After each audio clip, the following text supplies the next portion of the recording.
క్రీస్తునందున్న ప్రియులకు ప్రేమతో వందనాలు తెలియజేస్తున్నాను. ఫిబ్రవరి నెల 18వ తేదీ 2024.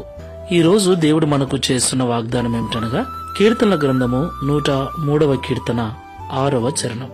యెహోవా నీతి క్రియలను జరిగించుచు బాధింపబడు వారికి అందరికీ న్యాయము తీర్చును. ఆమేన్.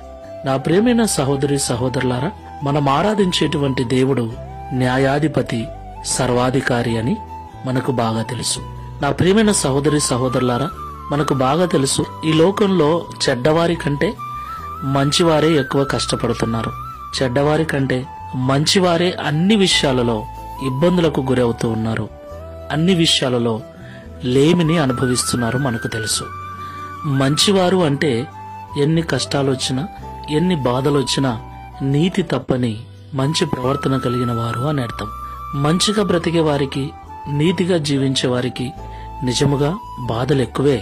అయితే ప్రభు అంటున్నాడు, ఎవరైతే నీతి క్రియలు జరిగిస్తూ ఈ లోకంలో బాధింపబడుతూ ఉన్నారో వారందరికీ నేను న్యాయం చేస్తాను అని.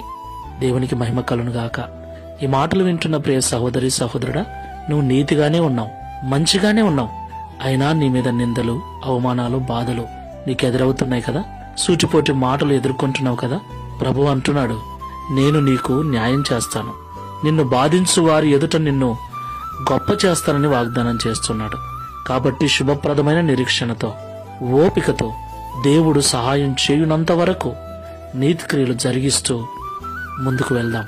ప్రార్థన చేసుకుందాం. న్యాయాధిపతివైన యేసుక్రీస్తు ప్రభువా, పరిశుద్ధమైన మీ నామమునకు స్తోత్రాలు చెల్లిస్తున్నాం.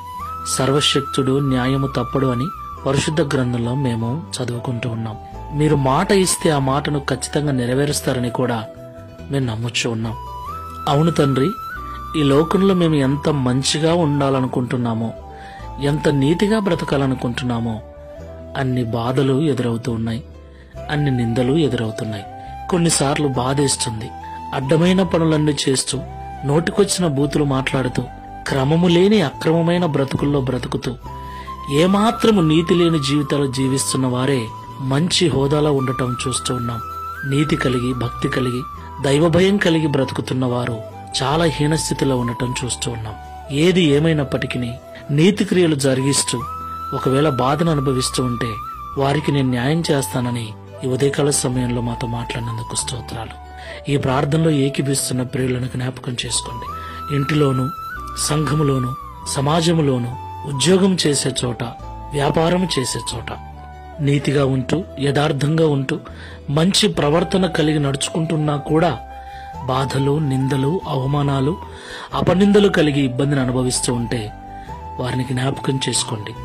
అట్టి వారికి న్యాయం చేసి అవమానపరుస్తున్న వారి ఎదుట అభివృద్ధిని, ఆశీర్వాదమును అనుగ్రహించుమని, తద్వారా ఈ దిన వాగ్దానమును మా అందరి జీవితంలో నెరవేర్చి మీ నామమును మహిమపరచుకొనుమని యేసు నామంలో ప్రార్థిస్తున్నాము తండ్రి.